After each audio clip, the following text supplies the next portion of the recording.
자, 오늘 수업은 목마른 사람에게 포도주는 필요 없다라는 주제로 행복을 위해 작지만 가능한 것들에 대해서 생각해 봅시다. 우리는 행복 따위는 필요 없습니다. 행복을 목표로 할 필요 없다는 이야기입니다. 목마른 사람에게 필요한 것은 포도주가 아니라 그냥 시원한 맨물이죠.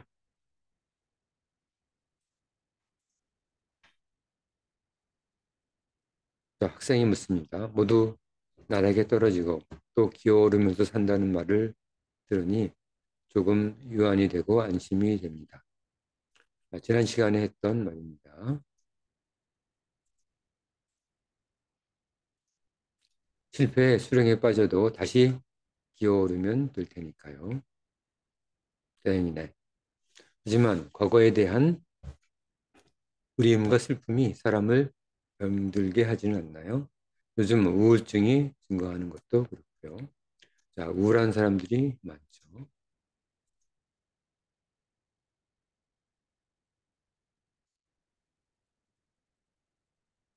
자, 선생님이 말합니다.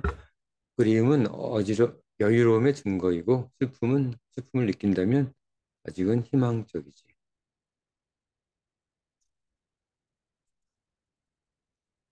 굉장히 긍정적이시군요. 전쟁으로 폭탄이 쏟아지는데 누구를 그리워하겠나.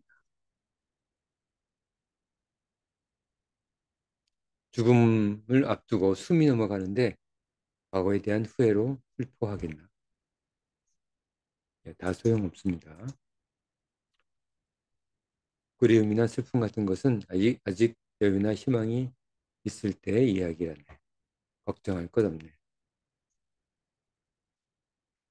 음, 아무것도 생각할 수 없는 절체절명의 순간에 몰린 것은 아니란 말이군요. 아직 무언가 할 수 있다는 얘기죠. 희망적이긴 하지만 처음부터 슬픔 같은 것 없이 살 수는 없을까요? 삶에는 슬픔도 필요하네. 사람은 기쁨을 위해 살아가고 슬픔을 피하려 노력하기 때문이지. 어떻게 보면 유형성 측면에서 보면 슬픔이 더 중요할지도 모르네. 슬픔이 유용하다고요? 원시 시대, 원시 수렵 시대 사냥 사냥꾼에게는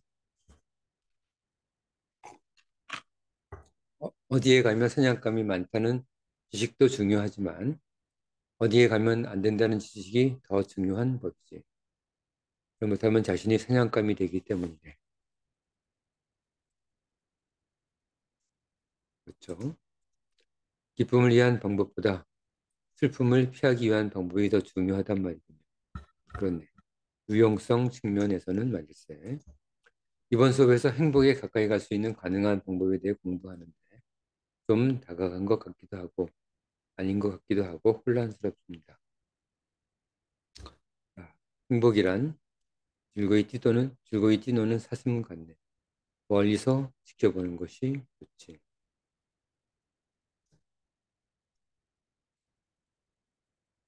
무슨 말이죠?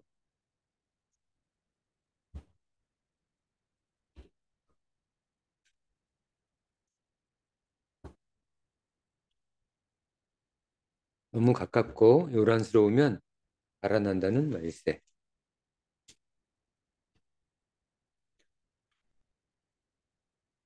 행복을 손에 쥘 필요는 없다는 말인가요?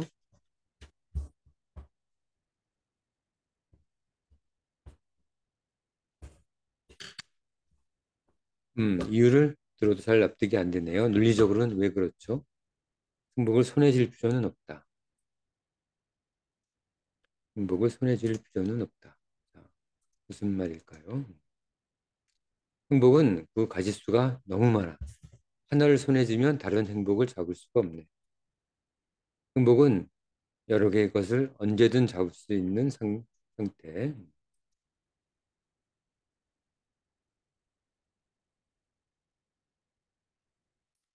상태로만 해놓고 필요할 때 그것에 적합한 행복을 손에 집어들어야 한다.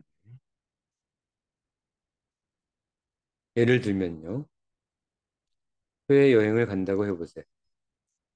그런 자유를 손에 넣어 항상 밖으로 여행만 한다면 삶이 온전하겠나? 한국에서 친구들과 맛있는 삼겹살을 먹는 것 같은 다른 자유는 다 잃어버리는 것이지. 갈 수 있는 가능성만 준비해 두고 몇 년에 한 번씩 어쩌다 가야 하지 않겠나. 그런 말이군요. 행복도 그런 건가 보군요. 근데 선생님, 행복이란 평등의 상태와 아주 밀접한 관계가 있다고 말씀하시지 않았습니까? 평등은, 행복은 평등의 상태.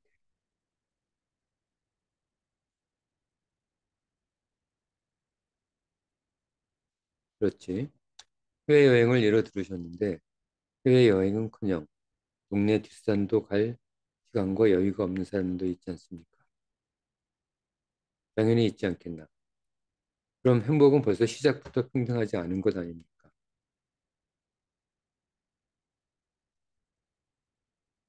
예를 해외여행으로 들긴 했지만 해외여행이 그렇게 삶에서 중요하다고 생각하나?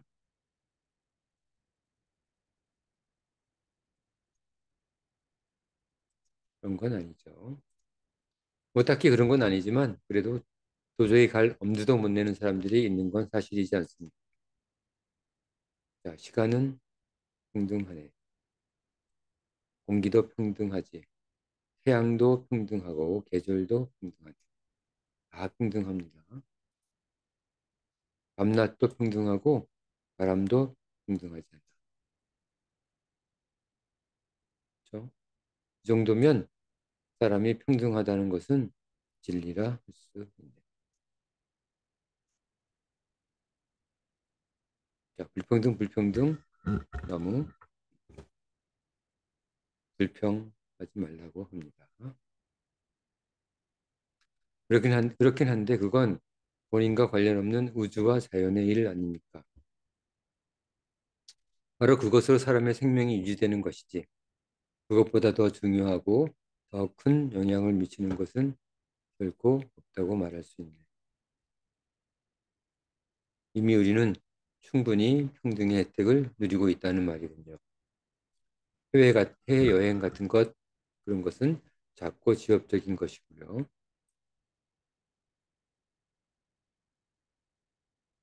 네. 학생이 이렇게 잘 통찰하고 있습니다.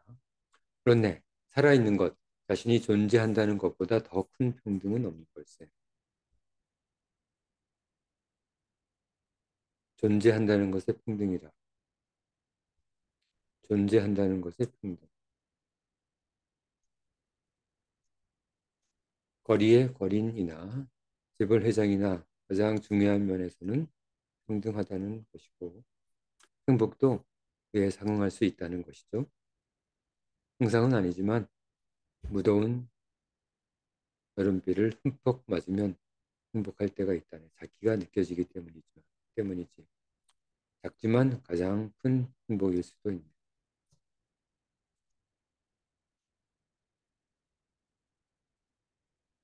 풍요로움으로, 명예로, 권세로 느끼는 행복보다 이런 것들이 큰 행복일 수도 있다고 합니다.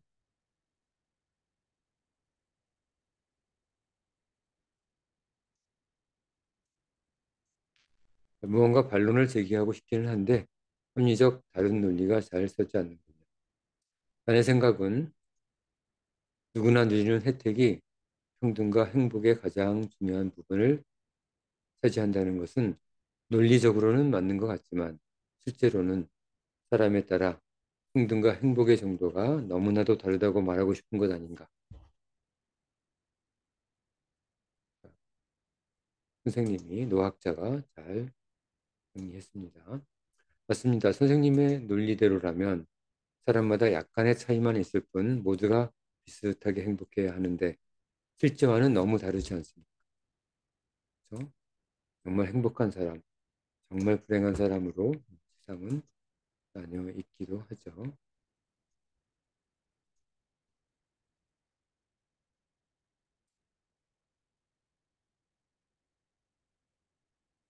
자, 우리 이번 시간은 목마른 사람에게는 포도주는 필요 없다라는 주제로 공부하고 있습니다. 자네 생각을 모르는 것은 아니지만 평등과 행복 관점에서 다른 것은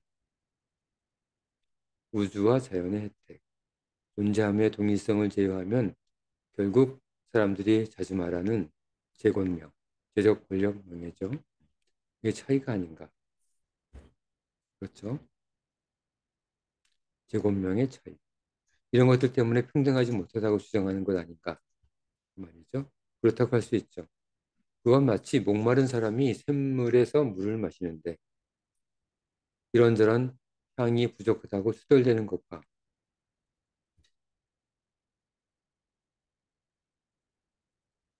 배고픈 사람이 밥을 먹는데 잡곡밥과 나물과 야채밖에 없다고 고기 반찬 먹는 사람을 부러워하는 것과 비슷하지 않은가. 뭐 그렇긴 하지만요. 사람은 욕심이란 것이 있지 않습니까?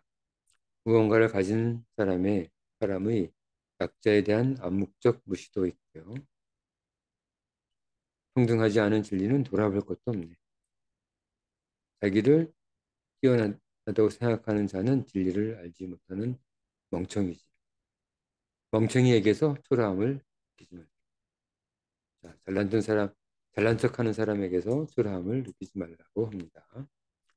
원칙적으로는 저도 동의는 합니다. 내가 하는 말은 재력, 권력, 명예, 제권명에서의 약자가 강자가 되려는 노력도 하지 말라는 것은 아니었어요.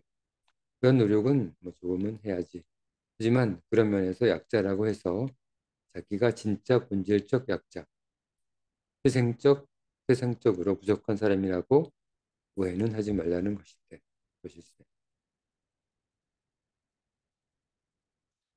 예를 들어 80%는 동일하고 20%만 그 차이가 있는 것이니 그 정감 잃지 말고 세상 살아가라는 행복 관점에서 용기의 말인 셈이네. 그렇군요. 세상은 평등하지도 모두 행복하지도 않네. 앞으로도 그럴 걸세. 그래서 지금 수업을 듣는 것 아닌가. 수업을 통해 모두가 행복해지는 것이 목표가 아닐세. 진짜 목적은 행복의 분포 비율은 비슷해도 전체적인 행복 수준을 올려 행복의 격차가 줄어들게 하는 것이지. 이 수업을 들어도 이미 충분한, 충분히 행복한 사람은 별 효과가 없을 테니 말이지. 그렇겠죠? 좀 행복을 느끼지 못하는 사람이 조금 행복한 느낌을 가지게 되면 그 편차가 많이 줄어들겠죠. 학생이 정리를 하겠습니다. 세상 속 행복의 격차를 줄이자는 말이군요. 그렇습니다.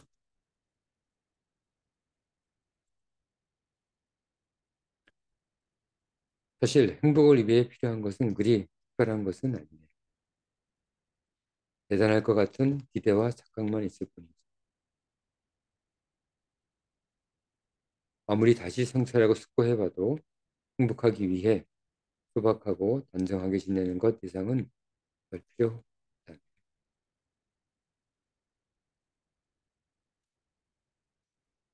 동의합니다. 하지만 행복에 있어 가난한 사람이 겪는 고통도 생각해야 하는 것 아닌가요?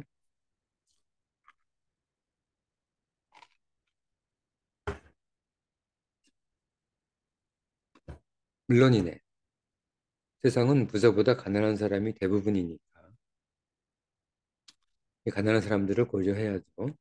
우리나라뿐만 아니라 아프리카, 저쪽 중동 지역의 가난한 사람들 우리가 고려해야 되겠죠. 가난한 사람은 그 가난이 행복을 방해하지 않도록 열심히 살아야지. 성공 실패를 떠나 그 노력도 하지 않는다면 행복을 논할 자격이 없는 거네. 그렇죠? 행복을 논할 자격도 없는 사람이 있습니다. 자, 가난한 사람의 노력. 그들은 열심히 노력하지만 분명 삶을 걱정스럽게 대면하고 또 바라보고 있을 겁니다. 그렇죠? 가난한 사람들 열심히 살지만 세상이 힘들게 느껴질 겁니다. 그렇겠지. 하지만 나는 항상 이렇게 말한다. 가난한 영혼이여 걱정 말라. 욕망에 빠져 더러움을 구분하지 못하는 자보다 가난하지만 정결한 당신이 아름답다라고 말했어요.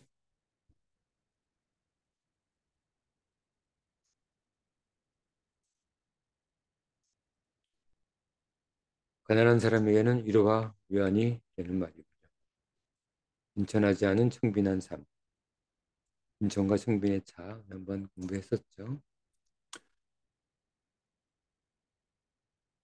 가난하면서도 천한 상태. 몸과 마음을 함부로 행동하는 거죠. 가난함과 함께. 청빈은 가난하지만 몸과 마음을 항상 충고하고 고귀하게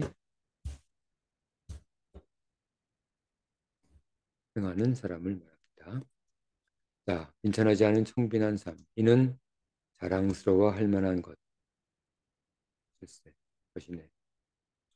청빈과 빈천은 큰 차이군요. 하늘과 땅 차이, 행복과 불행의 차이지. 학생이 말합니다. 행복 그리고 이런 것들에 대해 배울 기회도 가르침을 주는 사람도 별로 없습니다. 사람을 가르치려면 오랜 준비가 필요하지. 그렇지 않으면 그의 입에서 쥐가 날 것이네. 가르칠 준비가 안 됐는데 가르치면 그의 입에서는 악취가 납니다. 여기서 악취는 앞뒤가 맞지 않는 말, 거짓말 이런 것들이 들통난다는 것이죠.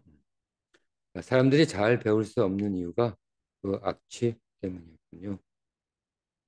그런 것 같기도 합니다. 뭔가 배우고 싶은 생각이 들지 않는 느낌이랄까요?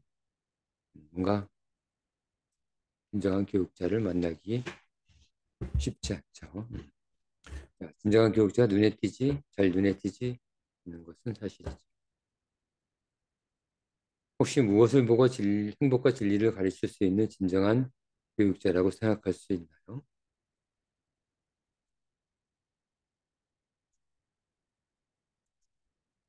자, 학생이 묻습니다. 그런 훌륭한 교육자의 특징은 크게 변하지 않는다는 것이지.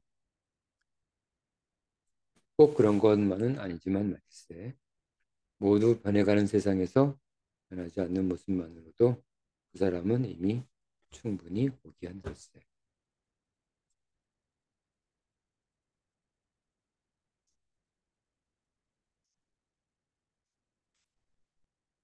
행복을 위해 작지만 가능한 것 중 하나는 우리 영혼을 이끌어주는 진정한 교육자를 찾아 나서는 일인지도 모르겠군요.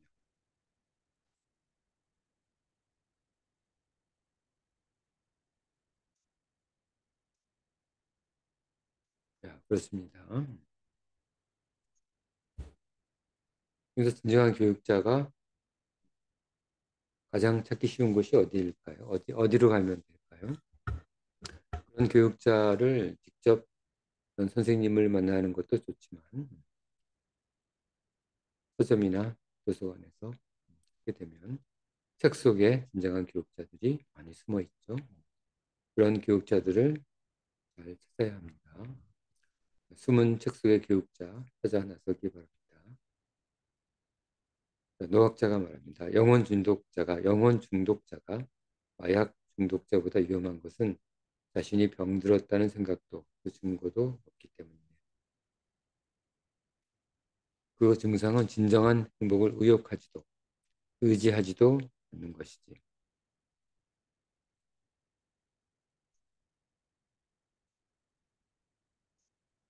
영혼 중독 세상 속 지금 우리에게 필요한 것은 의사보다도 진정한 교육자라네. 우리는 진정한 교육자를 갈망하고 있습니다. 자, 열심히 책을 찾아야 하겠죠. 자, 우리 세 번째 수업은 이걸로 마치게 되었습니다. 세 번째 수업은 행복을 위해 작지만 가능한 것들이었죠. 이제 네 번째 수업 준비가 되었습니다. 다음 강의에서는 학생들 각자가 행복에 가장 중요하다고 생각하는 것에 대해 사례별로 실제로 최소 행복에 도달하는 방법,